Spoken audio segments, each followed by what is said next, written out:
Hello everybody. I'm gonna make a video I've been putting off for a while now because Donald Trump has went into phase 2 of it. Do you guys remember when Donald Trump first took office, which wasn't that long ago? He had Elon Musk and some other people in there doing cuts under the Doge. And yeah, he was cutting off a lot of money from going to NGOs through the USAID into both this country and overseas.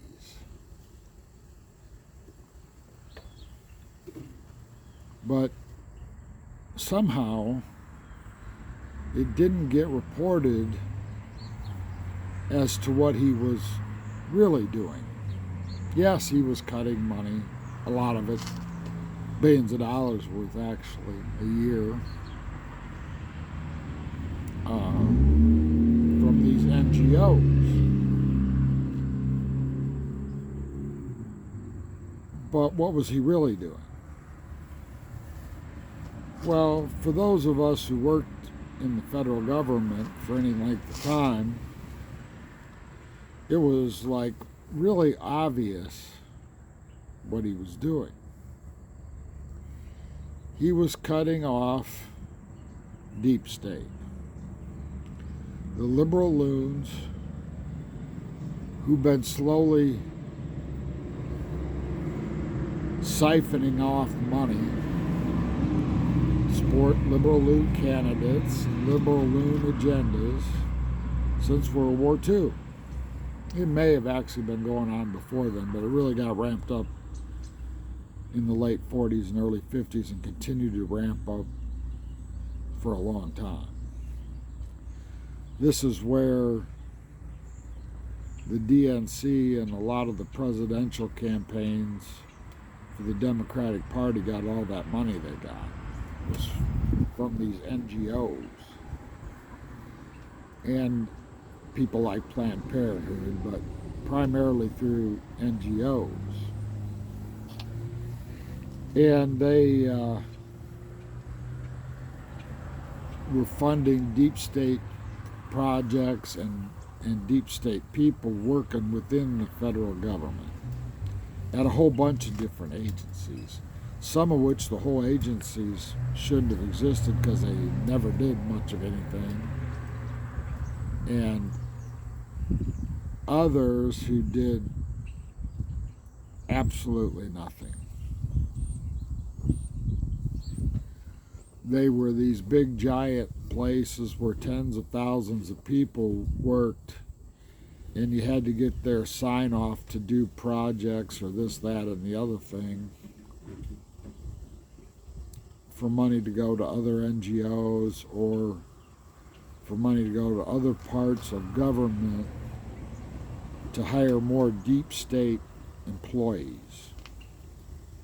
Some of them are even in what was the Department of Defense, now they're calling the Department of War.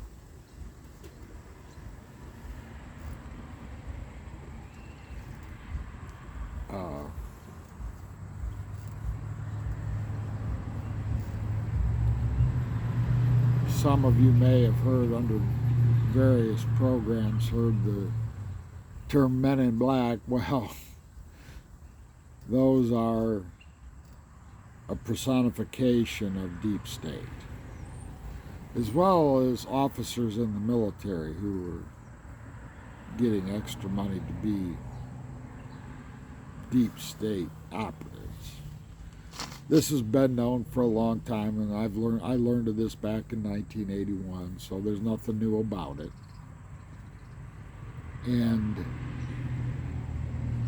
Trump went after deep state. This was all about deep state and their funding. And a lot of the people, the Doge and other people, couldn't cut because of the way the laws were written and the way the funding works in Washington.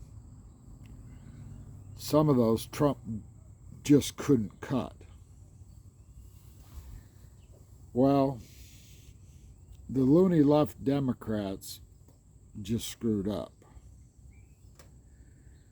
They let the funding and therefore the rules that govern these employees stop.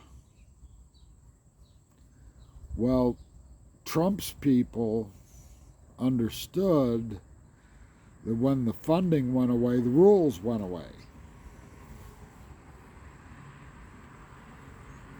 And so now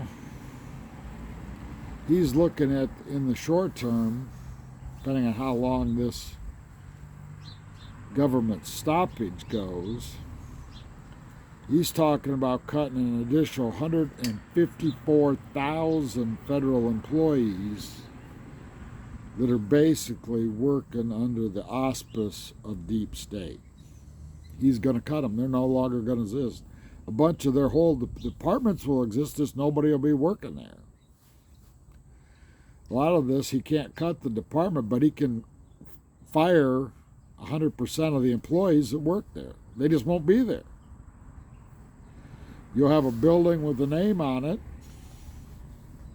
and absolutely no one there. Not even the management.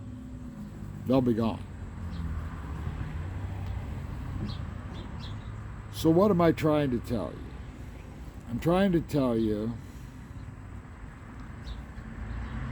that for the first time in way longer than I've been alive, and I'm an old man, that Trump is actively attacking the deep state system.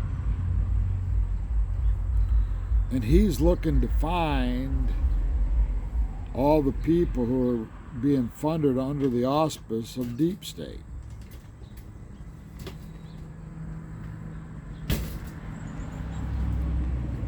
I know that a bunch of people in the United States of America don't even understand what I mean by deep state. Well, deep state is a shadow government that found ways to be funded not directly by Congress, but through NGOs and government agencies.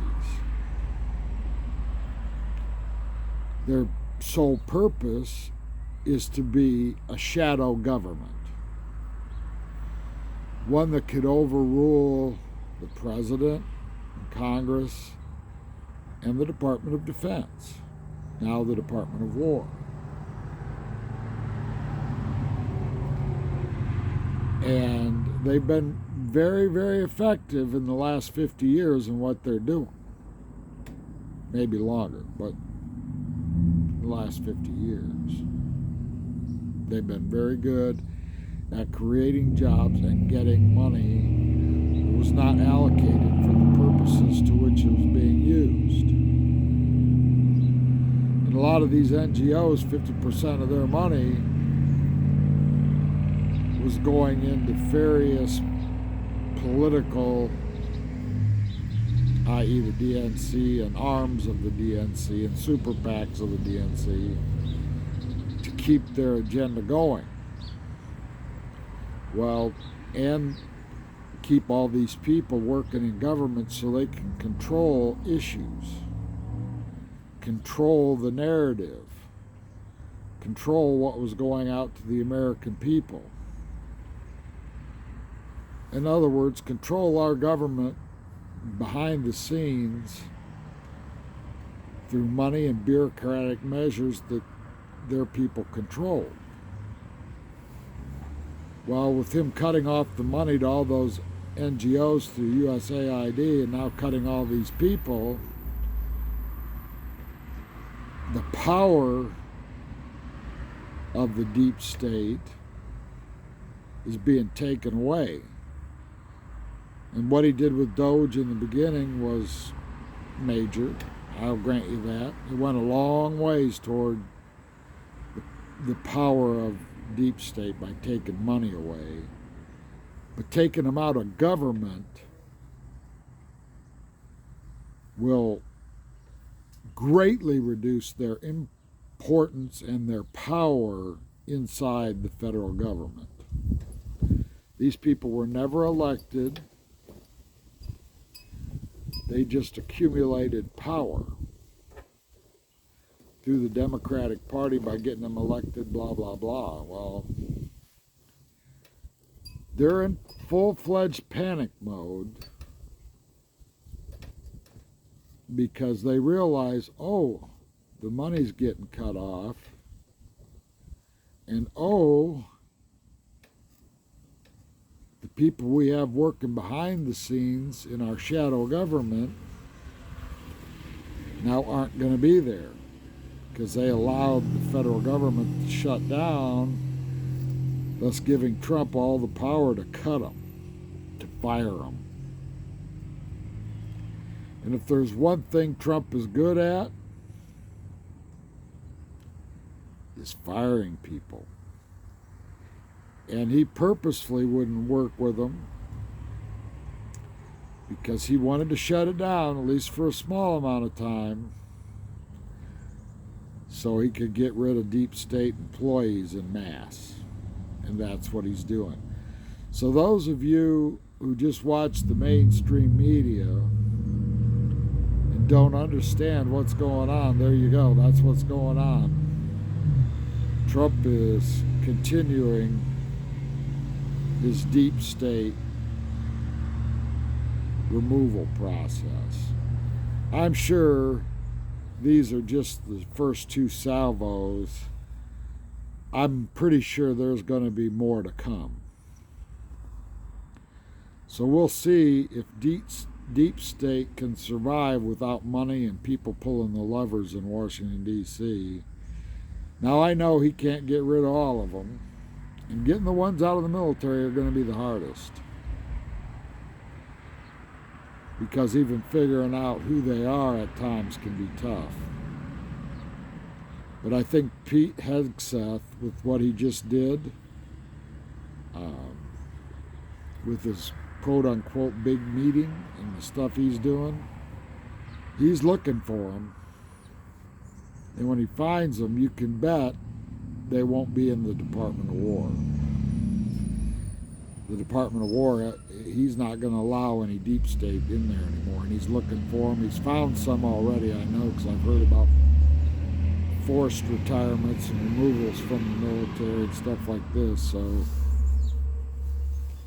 some of them he's found. There's a lot more to be found.